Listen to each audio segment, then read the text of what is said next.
देखिए आदरणीय श्रोतागण, आयुर्वेद के संदर्भ में अत्यंत उपयोगी और महत्वपूर्ण दुर्लभ जानकारियाँ आपके साथ साझा करते रहते हैं। तो उसी कड़ी में एक और जानकारी आपके साथ साझा कर रहे हैं। तो जो निद्रा है वह अत्यंत आवश्यक है मनुष्यों के लिए।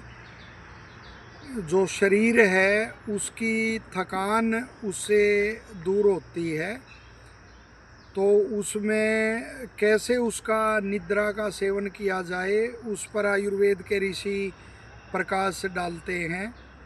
तो उसी संदर्भ में एक बिल्कुल नवीन जानकारी आपको लगेगी, अनेक बातें इसमें, तो वो साझा कर रहे हैं।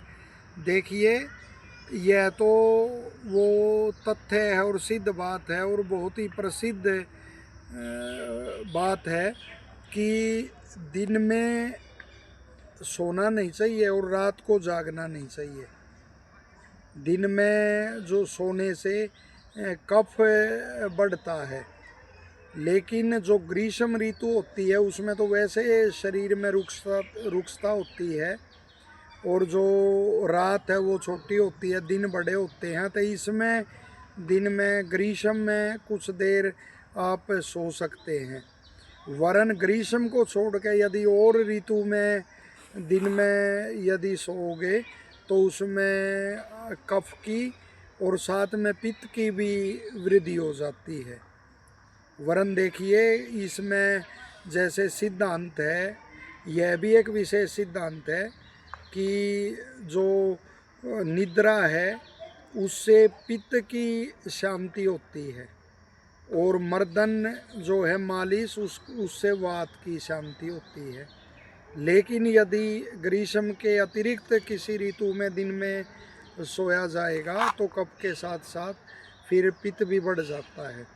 और यदि रात को हम जागते हैं तो उससे रुक्षता फिर होती है और रुक्षता के कारण वात बढ़ जाती है, तो रात को नहीं जागना चाहिए। लेकिन कुछ ऐसे वो होते व्यक्ति जिनको रात को जागना चाहिए, जो रात को जाग सकते हैं और रात को जागना उनके लिए लाभदायक होता है।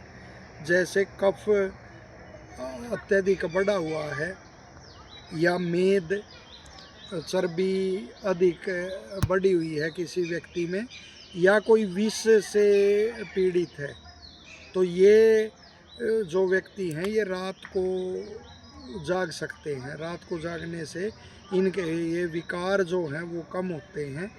और जो नियम पूर्वक निद्रा का सेवन करता है, जो रात को जागता नहीं, दिन में सोता नहीं, तो उसका कहा गया है, देखिए कितनी सुंदर बात आयुर्वेद के ऋषि कहते हैं, वह न अत्यधिक मोटा होता है न अत्यधिक पतला होता है और प्रसन्न चित्त वह व्यक्ति रहता है और 100 वर्ष की आयु वह जीता है।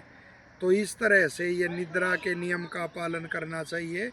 और प्रगाढ़ निद्रा की पहचान आप देखिए, जैसे जागते हुए जो इंद्रियां है, मन है, बहिर्मुख हो जाते हैं और उसमें सोते हुए यदि आप स्वप्न आदि देख रहे हैं तो वहाँ मन से आप कार्य कर रहे हैं। लेकिन एक ऐसी स्थिति आती है जब बिल्कुल कुछ वो आभास नहीं रहता, प्रगाढ़ निद्रा आती है और उठकर व्यक्ति कहता है हाँ कितनी अच्छी नींद आई और कितना मन प्रसन्न हो गया।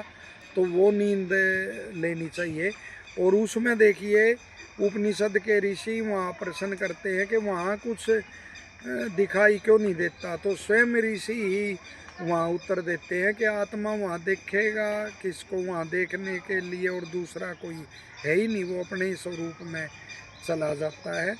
तो इस प्रकार से आयुर्वेद के साथ साथ अन्य शास्त्रों के ज्ञान से भी ये तथ्य वो खुलते हैं। तो इस तरह से निद्रा का जो ये बताया गया है वो सेवन करना चाहिए और सुबह 4 बजे जैसे कि वो निद्रा को छोड़ के और अपने वो दिनचर्या में फिर लग जाना चाहिए। निद्रा यदि नहीं आती है तो उसके वो उपाय भी ऋषियों ने लिखे कि कैसे निद्रा आए। वो उसमें जैसे आपकी जो सर है वो हमेशा सैया का इसमें पूर्व की ओर या दक्षिण की ओर होना चाहिए। बिस्तर सुखद होना चाहिए, कक्ष सुखद होना चाहिए, और कोई मनोनुकूल ऐसे कोई संगीत है आपका प्रिय है उसको सुन सकते हैं आप, जो सात्विक है।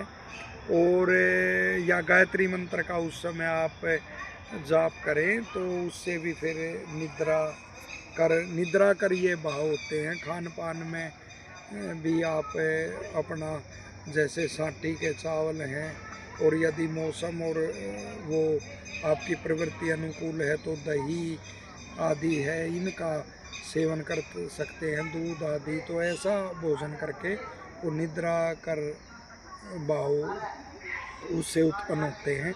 आशा यह जानकारी आपको उपयोगी लगेगी और लोकहित के लिए आप इसको शेयर करेंगे, और चैनल को सब्सक्राइब नहीं किया है तो चैनल को भी सब्सक्राइब करेंगे, ताकि ये उपयोगी जानकारी लोकहित में आपको मिलती रहे और आप इन्हें साझा करते रहें, हमारा उत्साह बढ़ाते रहें। धन्यवाद।